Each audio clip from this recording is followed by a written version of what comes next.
episode of The Struggle is Real. I am your host, Mahalia Latorchu. I'm Eric Francisco Medina. And I'm Ryan Pack. You didn't do it, Ryan. Jassy. Producer and sound engineer. Why'd you whisper? Why are you making this creepy? ASMR. Why are you making this creepy? Thank you. My God. Hey, Somebody man, has leave me to alone. listen to this. Leave me alone, alright? You're scarred for life now. Oh, Jesus in heaven. Help us. Leave me alone. They're being mean to me, viewers. Yeah, that's right. I'm calling you guys out. Yeah. You just Help whispered. me. Help me. This is the sign of Stop distress whispering. call. That's the whole point. Oh, my God, Ryan. Okay. You guys, I'm what speechless. a day. So, what's the topic of the day, guys? Well, hold on. Can I talk about the guest first? Oh, I'm sorry. Gee. Whoa. Wow. Disrespectful. Whoa. Anyway, our guest today is Dominique S. Johnson, who is actually a writing professor. So, in honor of Dominique, we're going to be talking about books today. That That's is right. our topic of the day. What books, gentlemen, have you read? And what books do you wish would get turned into movies or TV shows? Or what books do you wish never got made into a movie or TV show? That's funny.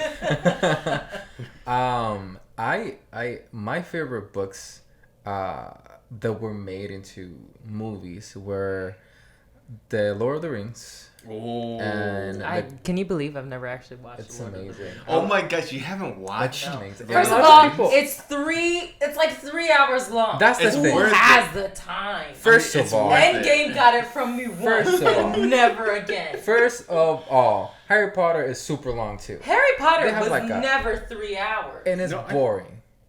Excuse What? me? I do not like Harry Turn Potter. his mic off. You know We're what? done. Yeah, We Harry have Potter we is have not- stated We're that. done here. A lot No. of people say it because Harry Potter apparently is I'm iconic. no.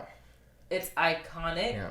The characters are so well developed. The world is so fleshed out. Sure. The world, The man. world is impeccable. It does a better show than that. It does a better job than that dumb show you watch, The Magicians, which is an What? abomination. Excuse me? Okay, I like musicians too.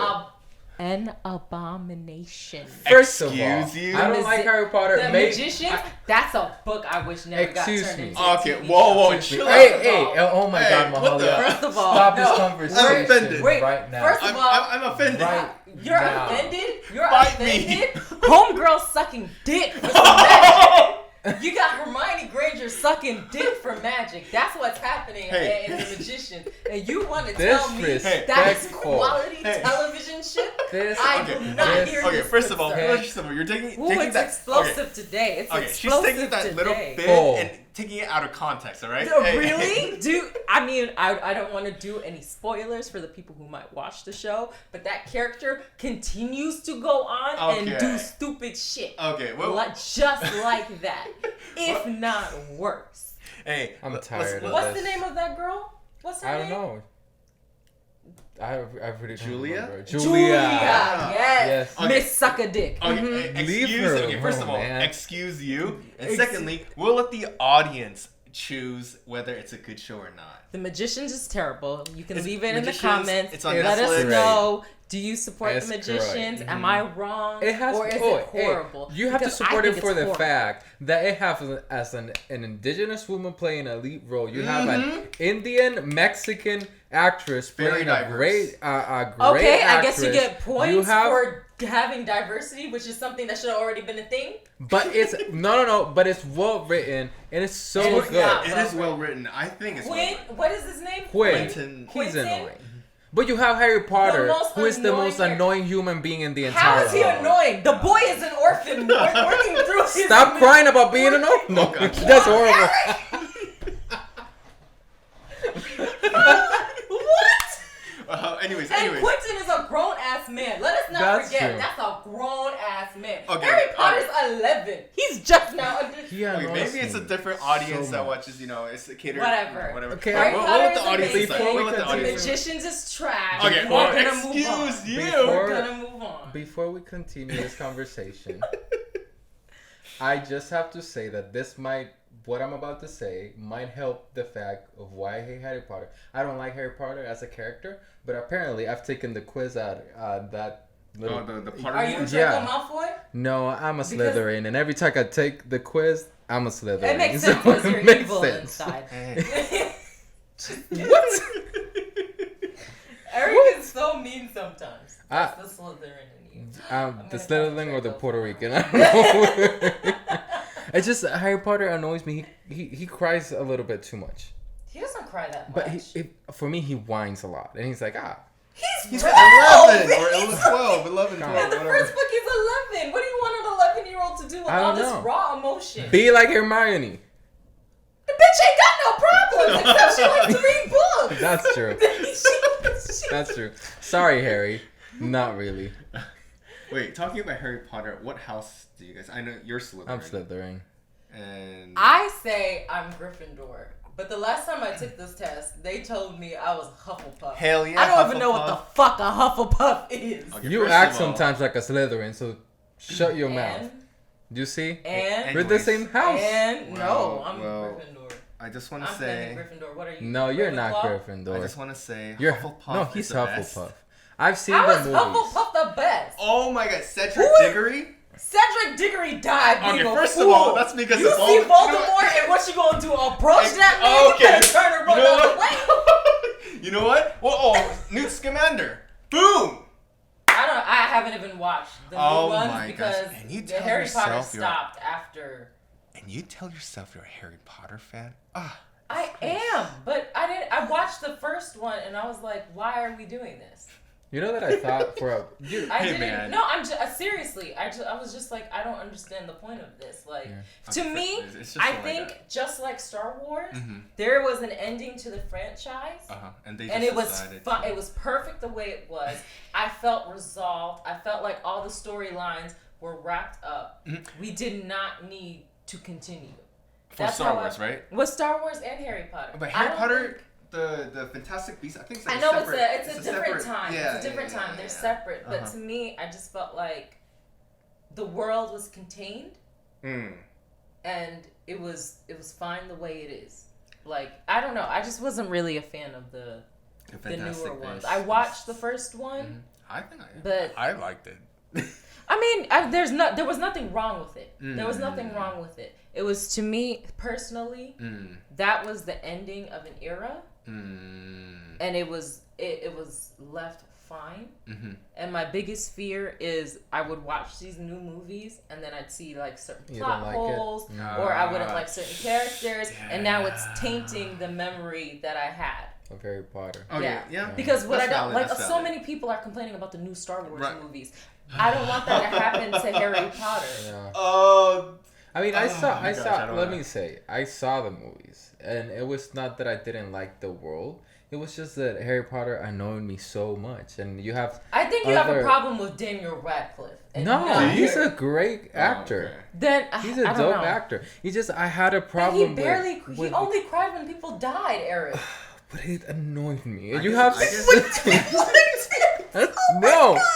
Is it Psychopath. is this something to do with like children? Like you don't like No, children whining? But like he or- didn't. No, he, it's he not didn't that. It's cry just in the first I movie. didn't like his character because you And have. the second movie. I like all the professors. The professors didn't were cry. cool. I even like Ron. I prefer Ron and Ron was more whiny than him, I think. Yes, Ron is the whiniest character. But so I don't how like you liked him. Ron? I don't like Harry Potter.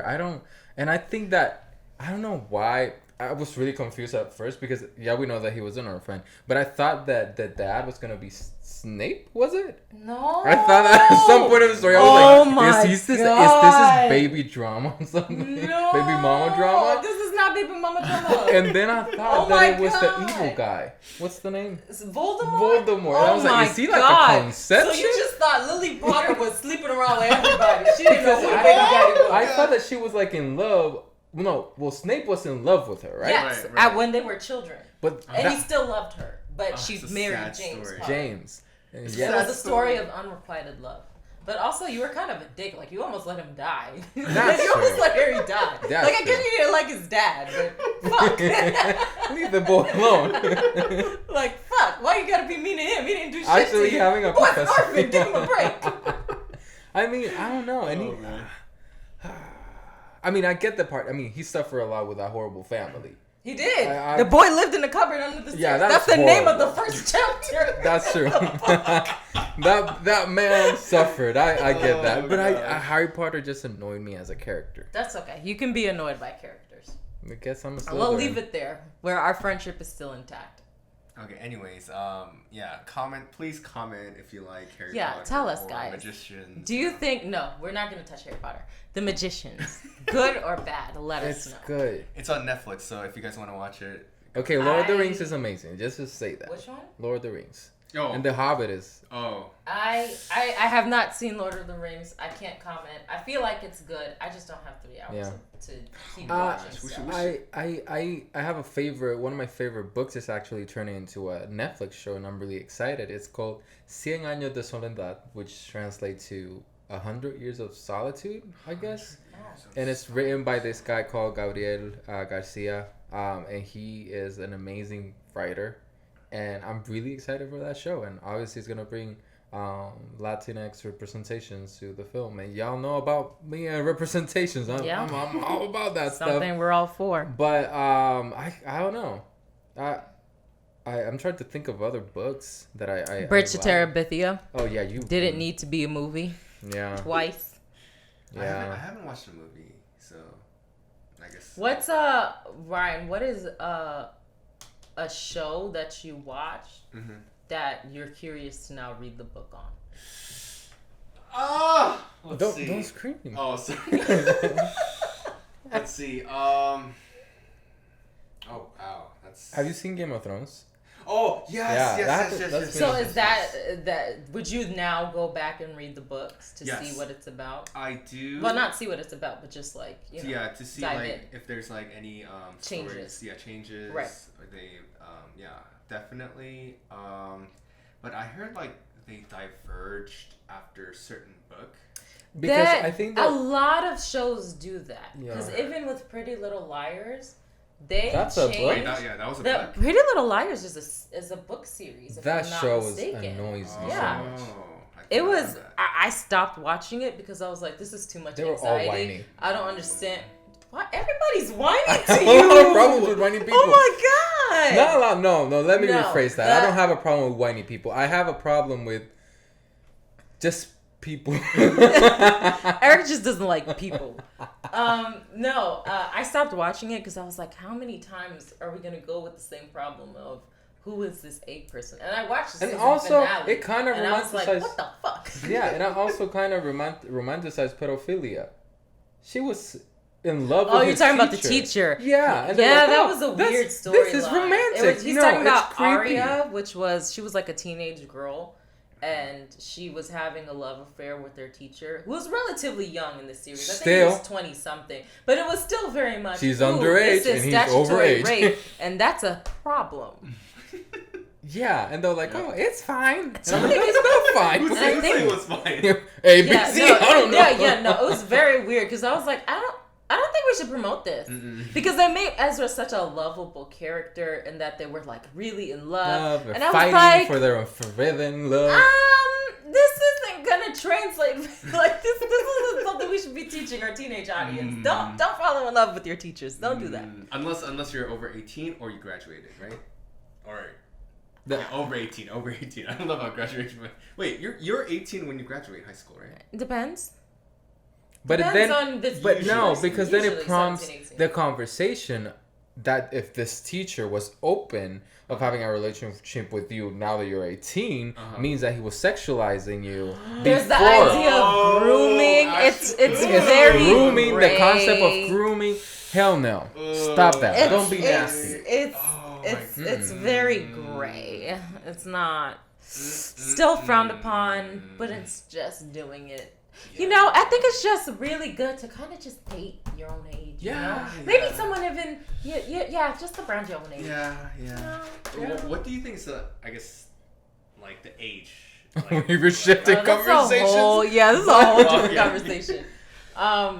Like +5, -5, or. I think it depends on your age. Situation. First of It all. depends on the I think context because if you're under 20, Mm-hmm. a good rule of thumb is just to date within your age range. Right, right. If you are 25, Mm-hmm.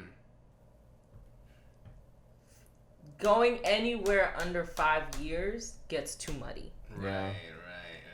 And it's the I'm gonna say something super controversial. Never mind.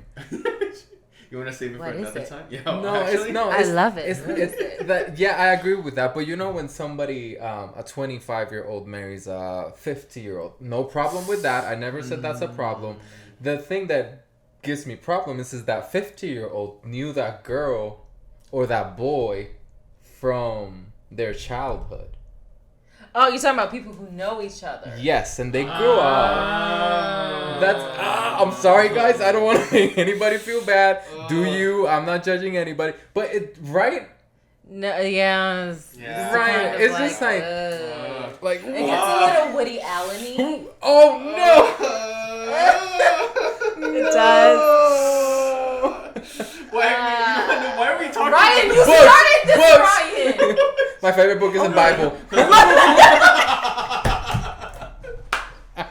Our favorite book is the Bible. That's it. Okay, thanks. Okay, let's go back to books. Okay, we're gonna wrap this up. Because this conversation went everywhere.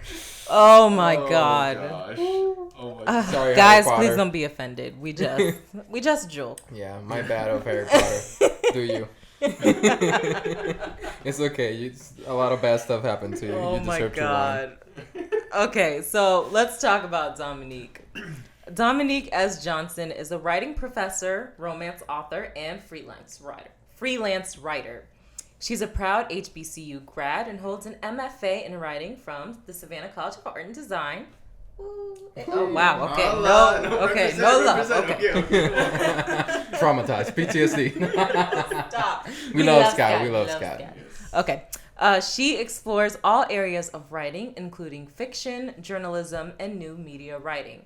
Her work is influenced by her experiences and in hopes of bringing attention to topics not discussed enough. She recently completed her debut novel, Flip the Script, and is seeking representation with a literary agent. That's awesome. So that is our colleague. Personally, Ryan and I took a writing class with Dominique. She is a phenomenal writer. She will tell you later on that she really enjoys writing nonfiction, but she is great at creating fiction stories. When she wrote a comedy, we were laughing. She's just amazing. That's awesome. So without further ado, we are going to talk to Dominique, and we're going to call her. Well, hello, Dominique, and thank you so much for joining us. Well, hey, y'all. Thank you for having me. Of course. Right. So tell us a little bit about yourself. Well, my name's Dominique.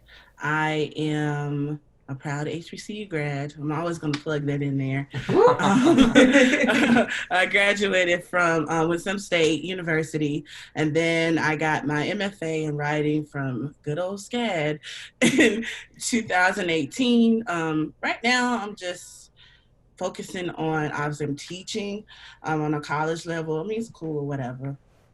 And then, and I'm working on a novel, so I just finished it. So I am trying to find an agent, which is really hard. Thank you. But finding an agent is hard. I imagine. Yeah. Tell us about it. I've gotten like 9 rejections already, so I'm like, ugh. But that's really what I'm doing. I mean, we're in quarantine, so I'm trying to like put out more content. But that's just me. That's Nice. awesome.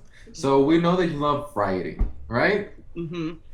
What exactly drew you to, I guess, dedicate your entire life to writing? Ooh, okay. I think when I was let me give you a little tidbit. Yeah. When I was in undergrad, I just knew that I was going to be like the next talk show host. And then I got into like our mass comm program, and it just like, I wasn't feeling it. Mm-hmm. And so I'm like, you're really good at writing, so why not, explore that area? And at first, with me being an English major, it's very much like nothing but literature. Mm. So I'm like, let me figure out what I really want to do. And I always felt like when I'm reading these stories, I could see myself in it. So why can't I do the same thing? Right. And then Right. when I got to SCAD, I felt like, girl, you can write a whole script, like, and really tell these stories. So I feel like it's my job as not only as a Black woman, but as just a writer, period, to give stories to people who may not see themselves represented, on television or on YouTube at this point. Right. Yeah. Yeah. Nice.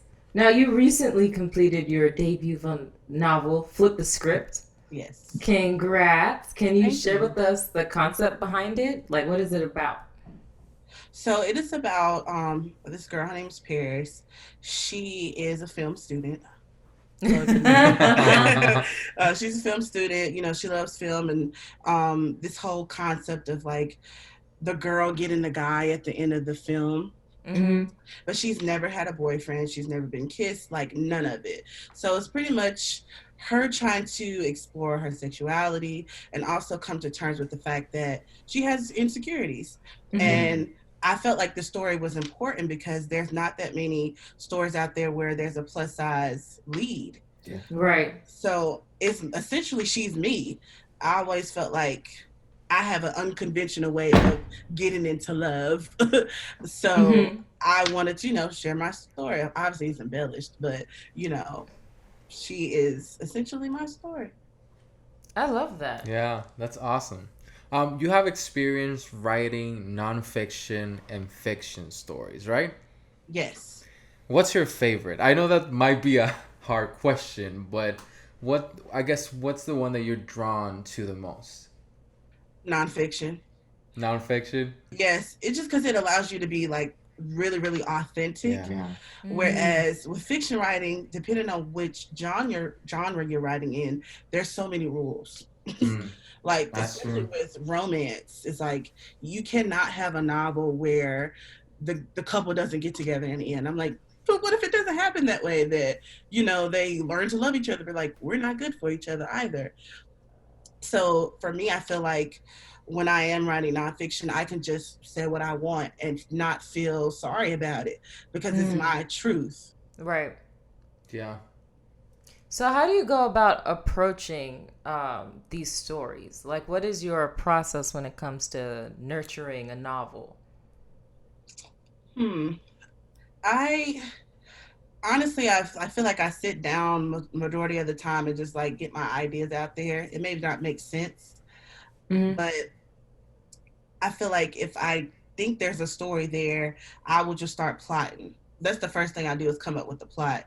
I don't usually come up with the characters first. Usually they'll come to me after the fact. And I really sit down and figure out what story do you want to tell?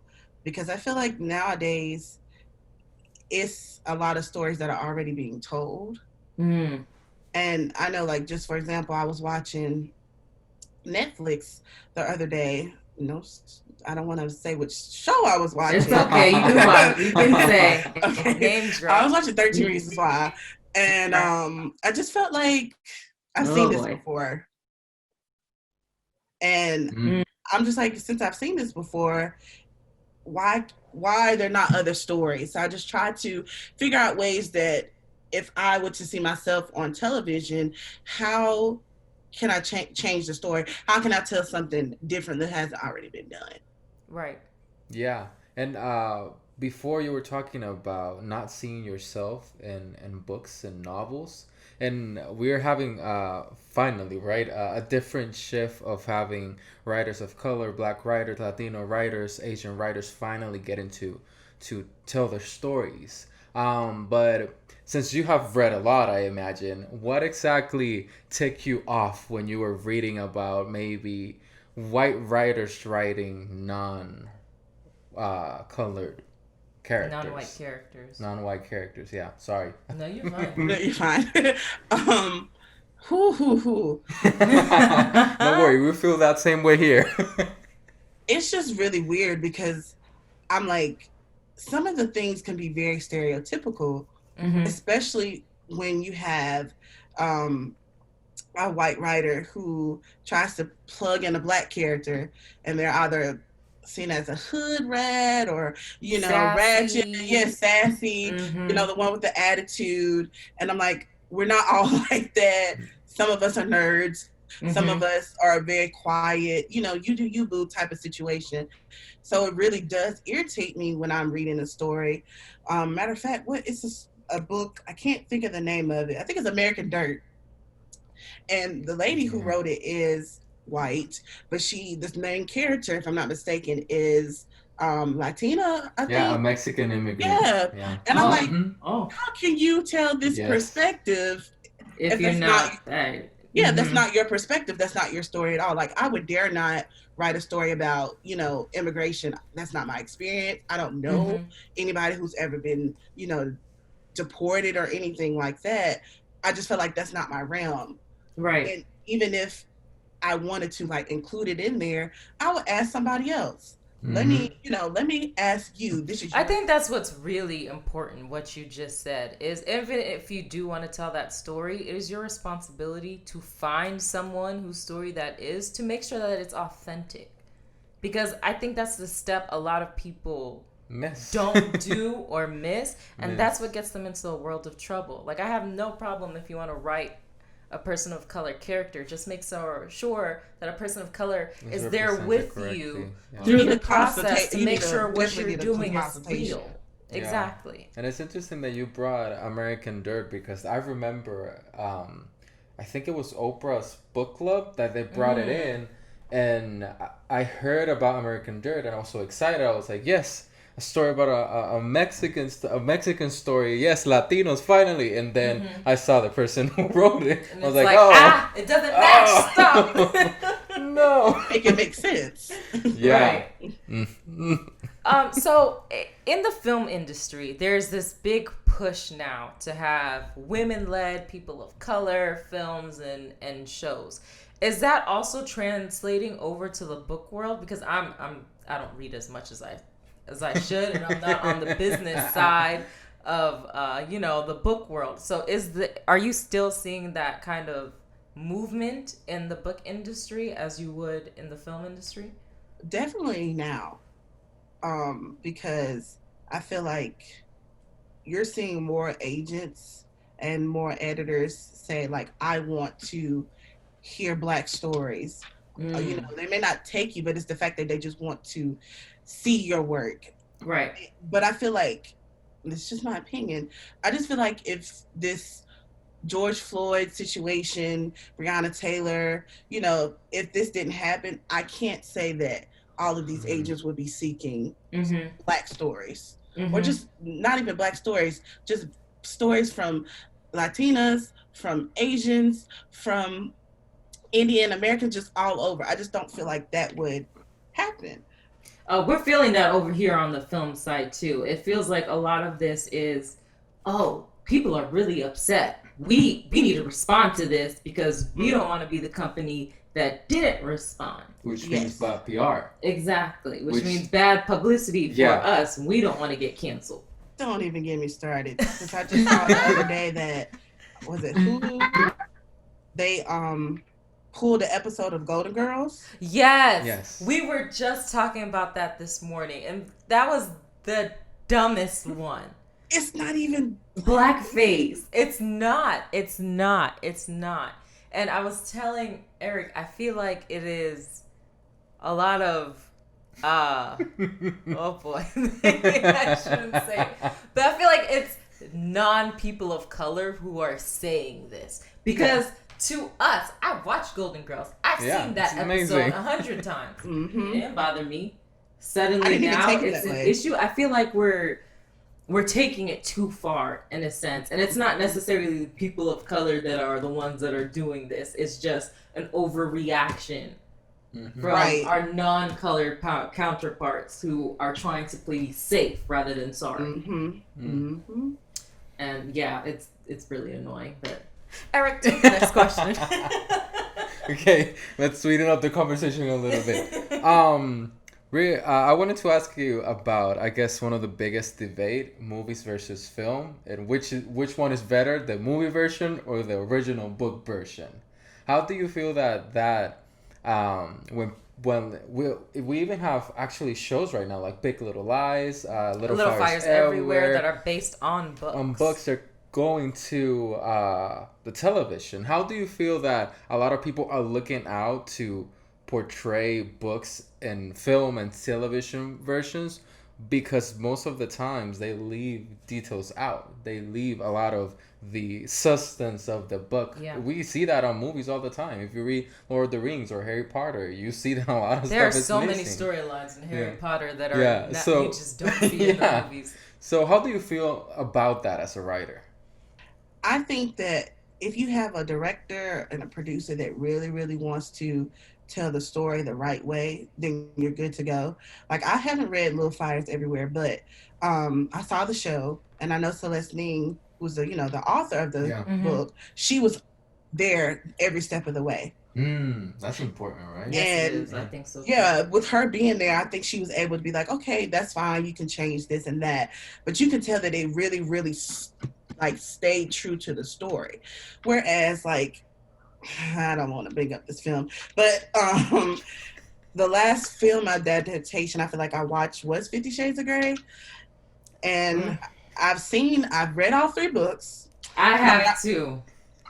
And I mean, it was already a struggle to get through the book. It sure was. You know, I was going through that book with a red pen going, that's not a word, and this is wrong, and the grammar's incorrect here.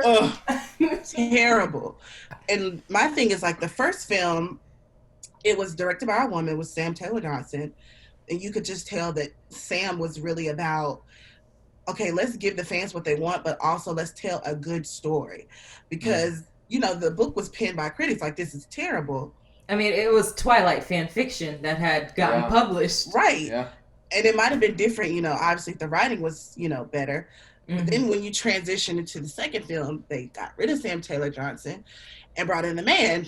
And it's no shade to you guys, but it's just like... The perspective changed. Yes. Of course. No, it was handled differently. Yes. Even though the author was there every step of the way, you could just tell that it was like, it went from being about female empowerment and to just, we're just going to see these couple... It's a they're just basically having sex on screen. So I feel like you can sometimes really do a book justice, but are you focusing on the dollars to bring in people, or are you really trying to tell that story? Because I think my favorite film adaptation probably would be The Fault in Our Stars. I feel like I did not watch that movie, but I did read the book. Yeah, I really, the book is great. John Green is so good amazing at writing teen romance. Yes. He is so good at capturing that innocent, juvenile love. Yes, and I'm reading. Okay. But he was a part of the film, and you can just tell that, like, that director was very much about, okay, yes, we want the fans to come see it, but we want to tell the story. Mm-hmm. And it stayed true to the story. And I know I bawled my eyes out just because of the fact that it was so beautifully done. Right. So that if you're going to do a film that way from a book, I'm good. But if you're all about, it's just the money, I don't see a purpose of it. Yeah, I agree with that. I completely agree. So how do you go about structuring a book? Like, I am very well aware of how to structure a screenplay, but books are, my God, that's a whole other genre. Like, you can have a book that's 300 pages, or Harry Potter, which is the last one was like 1,000 pages. So how do you go about structuring that? Are there rules to structuring stories for a novel, like there are for structuring a screenplay? I think with fiction writing, you really kind of have your own leeway. You kind of do whatever you want to do, as long as it's in the parameters of that genre. Mm-hmm. So if you wanted to, let's say, write a dystopian novel, there's certain things that you have to check off the list. Certain elements. Yes, okay. But as far as, like, how you say things, or, the type of characters you have, the setting, it's all up to you. So I do like that aspect. Because sometimes I'm just like, I'll write and I'll figure out, I'm like, oh, you've written like 30 pages, which is good, but, but I will say that fiction writing is harder than writing a screenplay because, well, like, at least in my opinion, because with, you know, screenplays, you know, you're just giving actions and maybe facial expressions, whereas you're inside, if it's in first person, you're inside somebody's head the entire time. And, you know, sometimes it's like, I'm sounding redundant here. Like, she just said that a couple lines ago. How am I going to like change so it doesn't sound repetitive? So I think they both have strengths and places where you can be like, I'm not sure. But to me, anytime, like when I took Kenny's class, anytime that I would like translate. For those of you who don't know, Kenny is a professor at SCAD. Oh, sorry. No, you're good. We do this every episode. Yes, and this is a professor from there. Which I miss Kenny, but like, yeah, when I took his class, a lot of my scripts were from short stories that I had wrote. So it was a little difficult to like, oh, she's not inside, they're not inside her head. So it's just, you have to do an action line or a facial expression or whatever. But it's, you know, I still feel like both entities, you have your own creative freedom. So I do like that. Yeah. Awesome. That's good. For people who are interested in writing novels or starting a book, what's the biggest advice you can give them? Don't think you suck. Because I kid you Very not, important. Last night I had a mental thing. I was like, this book sucks. And I had to tell myself, like, no, don't think that way, because it's just you getting inside your own head. It's your fear that's getting in the way. So that's the biggest thing with any project, especially when it comes to writing. Don't think that your work sucks, because to me, every work matters, unless you're, you know, doing something crazy like that's offensive. But you know, like, that's the main thing I could tell anybody is just don't doubt yourself, because your voice is always going to be like, this is terrible, especially when you get rejections. You're like, why they didn't like this? Like, this is the best thing ever written. So yeah, you just have to like tell yourself, like, it's a process. Right. And to get to that place where you want to be, it may take months, weeks, years for you to get to that place, but it's going to happen. I always think that you don't get a talent or an interest in something for it to just not go anywhere. Yeah. Like, there's already a plan made out for you. You just have to wait for it to come true. Yeah, I agree. Agreed. Very much so. So what are stories you want to see more of? Whether it be film or books or anything, what kind of stories would you like to see more of? Or what stories do you think we don't tell enough of? In both, I think there's not enough stories about plus size Black women. I always feel like when plus size women are seen, especially in film, it's supposed to be funny. And I don't like that all the time. Like, I like Rebel Wilson, but I didn't really care for her last film. You know, is it romantic or something like that? Yeah. It was just like, I don't like plus size Amy women. Schumer. Yeah, right? I just don't like. Name. Yeah. I don't like when plus size women are like the pun of the joke. Like, we should be able to have stories where we're just authentically telling our story, and it be genuine and people like it, because that's what people give us our Lizzos. Yes. Yeah. Yes. Give us her. Like, oh my God. And I definitely want to see more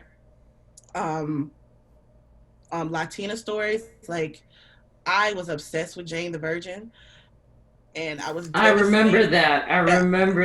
I was devastated when it went off the air. I just felt like the writers did a good job of showing her story. It was so many things that I learned about that culture. Like, I didn't realize that family is so important in that culture, and I'm like, I love that, and I want to see more stories that like that, because it was the other show that came out, was it the reboot of Party of Five? Even though it got canceled, I thought it was really good, showing that dynamic about a family struggling when someone gets deported, and how difficult it is for them to come back. And I honestly, I don't want to see the same story by a white person. Like, let us have the Asian superhero. Yeah. Mm-hmm. Let us have, an Indian American or just an Indian person, just period, in a different role where they're not, being the pun of the joke. I feel like people of color are always the pun of the joke. Mm-hmm. Like, I'm just tired of it. We should be able to tell our stories and it just be genuine, like I said. Right. Yeah, and going more into, I guess, discussion of what are you tired of seeing. I know that you spoke a little bit about that just now, but let's get more explicit about what are you tired as a writer of seeing. It's so much. I think my number one thing, it would be just the fact that people of color are seen as the pun of the joke. That's just, I know. What film was I watching the other day? I can't remember it, but I will say this, like, I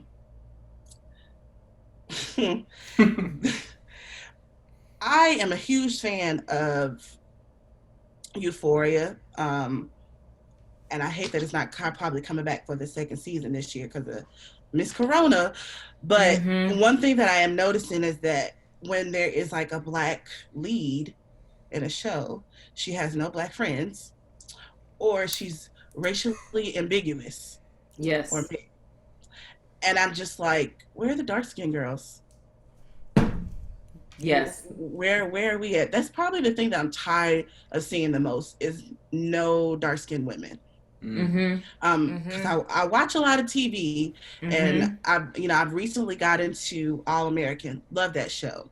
But good too. Both of the Black girls that are on the show are racially ambiguous or mixed. There's only even on the block or on my block, that Netflix show.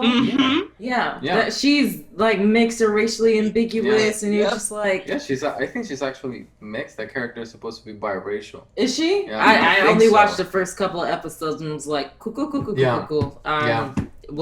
put you on pause. I don't know what she is, but she's ambiguous. I like the new show on Netflix called Never Have I Ever, but her best friend also racially ambiguous. Yeah. So it's like, I'm just tired of seeing that. Like, why can't we just have a show where, first of all, especially in Euphoria, it's supposed to be about teenagers. And I feel like producers missed the mark by not bringing up the topic of colorism, because I know for a fact that dark-skinned women, their experience is different than, I would say, even my experience. I don't consider myself like I'm brown, like I consider myself dark skinned, but not like on the latter end of the spectrum. So my experience is not the same as, I would say, Mahaya's, you know. So I don't know why they don't take that opportunity to talk about that. It's like they just miss that whole experience. So there needs to be way more dark skinned women. I agree 100%.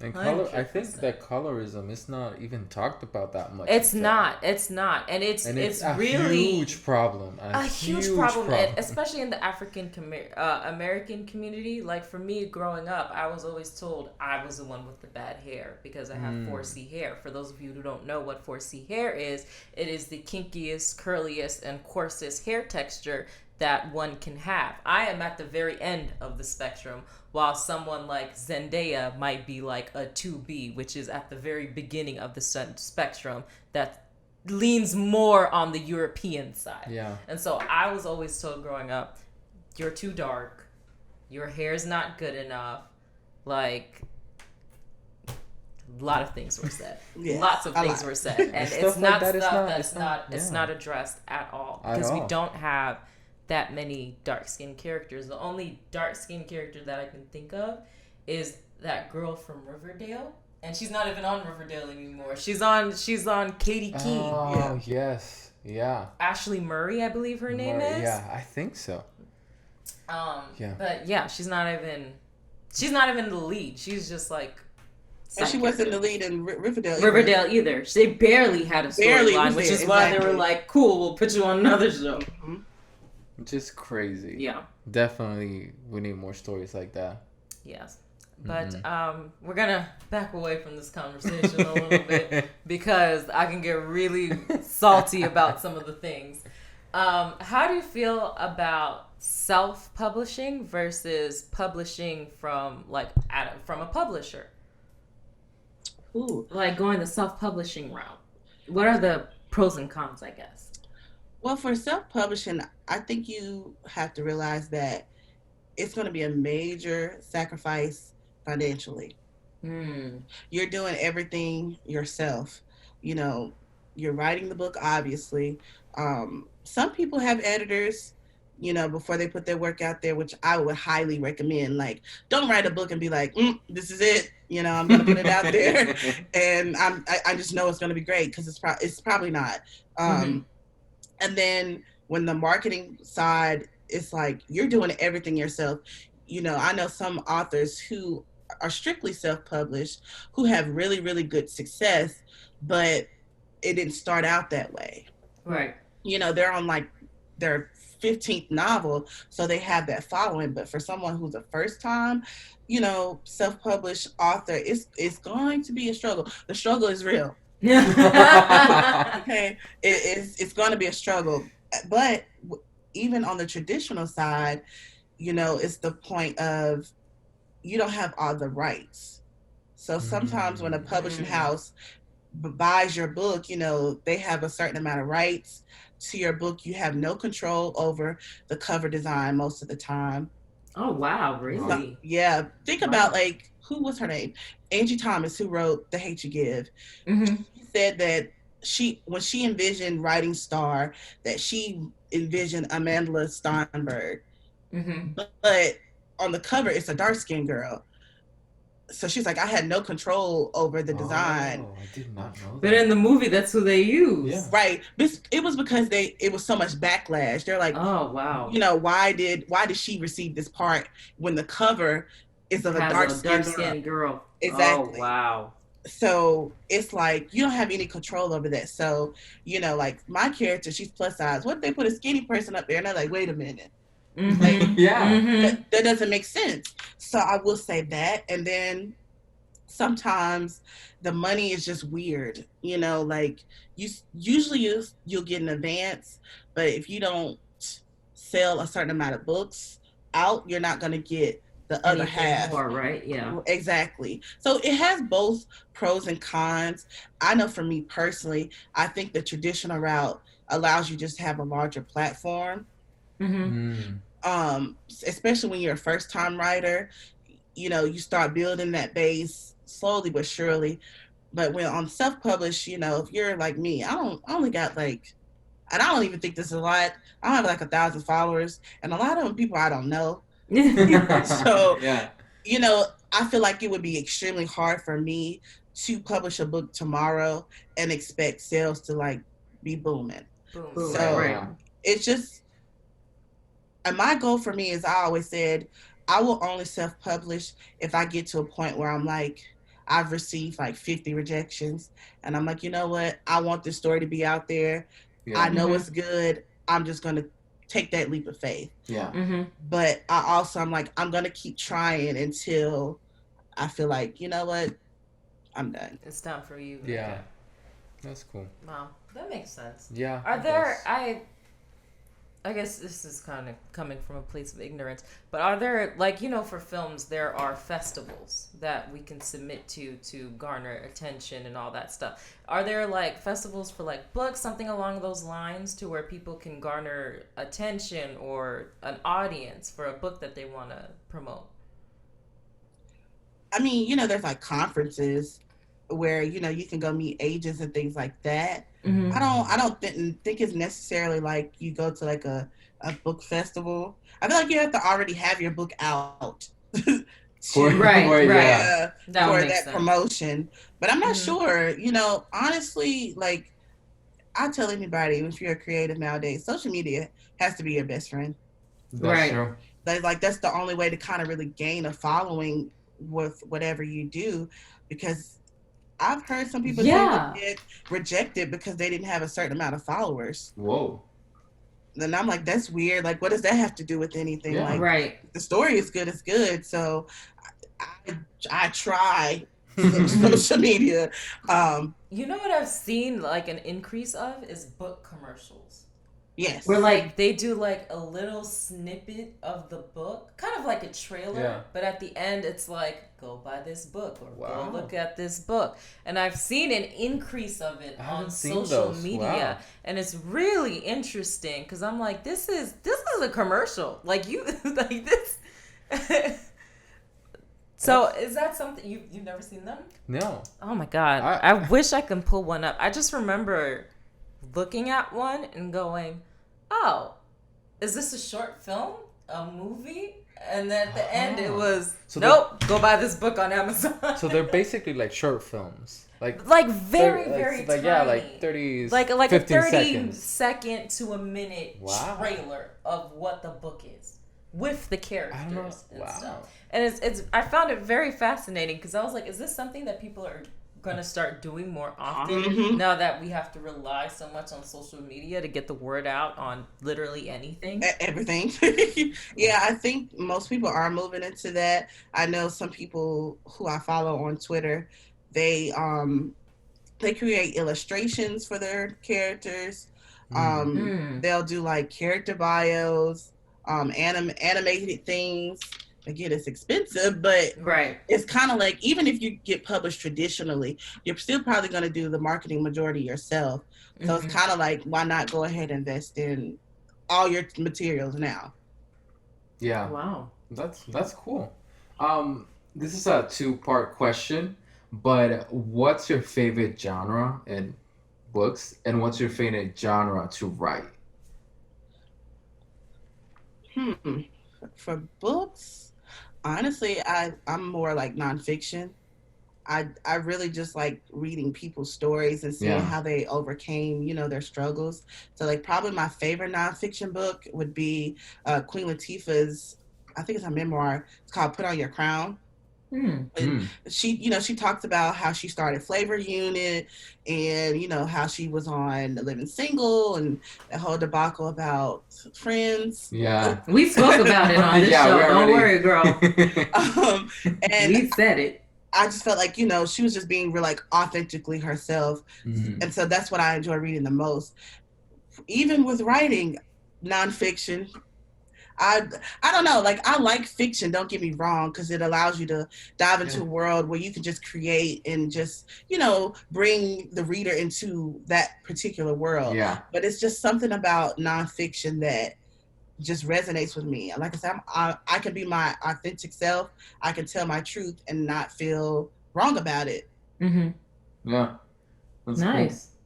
Cool. All right. Yeah. Well, we have our final question. We do have our final question. Are you ready? Yes. What is your favorite film and TV show? It's the most difficult one. Question. We know. Ooh, okay. So this is like,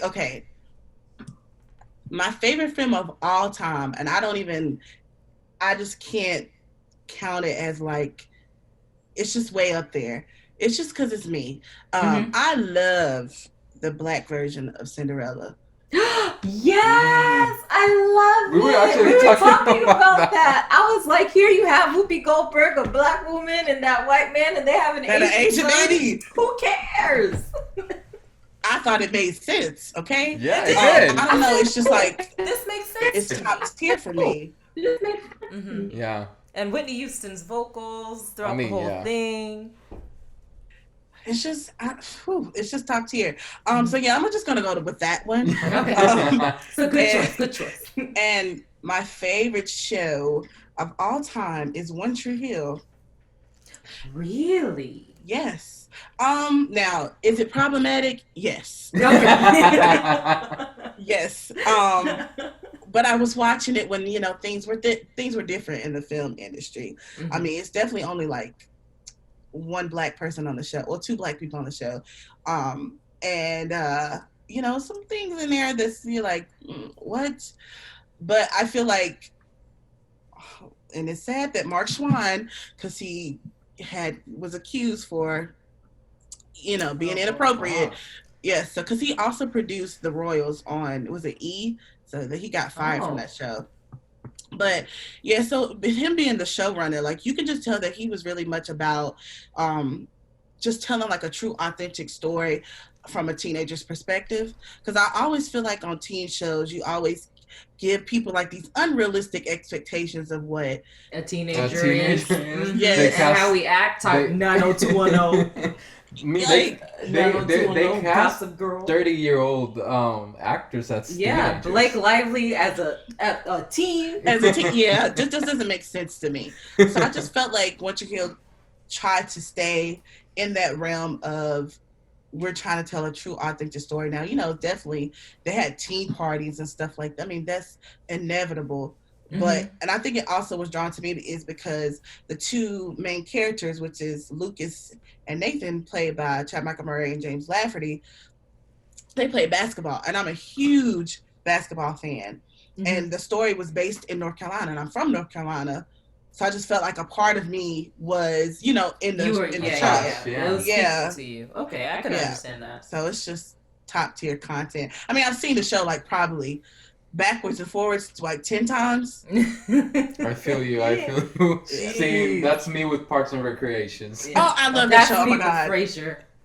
Oh, I don't know about Frasier. I thought you were gonna say The Office or something. No. But I love Parks and Rec. It is my favorite. Is one of my favorites. I always lean towards Frasier. I don't know why. It was just something my we sister already discussed this. And we did. Say it. It's because they lived a bougie lifestyle. There we go. I was like, I want that. This is what I want. I want the Coco Chanel couch. I want to drink sherry whenever my sister comes over. It'll happen. I want that life. Thank you. All right. Well, we are out of time. Dominique, thank you so much for joining us. Tell the people your social media so that way they can follow you. Okay. So on Instagram, it is at Dominique S. Don't forget the S. Johnson.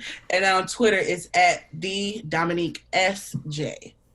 Awesome. There we go. Yes. Thank you so much, Dominique. We will see you later. Thank you so much. You are great. Thank you, guys. Take Bye. care. Well, guys, thank you so much for joining us this episode. This was a lot of fun. Yeah. I had a lot of fun talking to Dominique and learning more about the book industry. What about you guys? Yeah, it was very informative.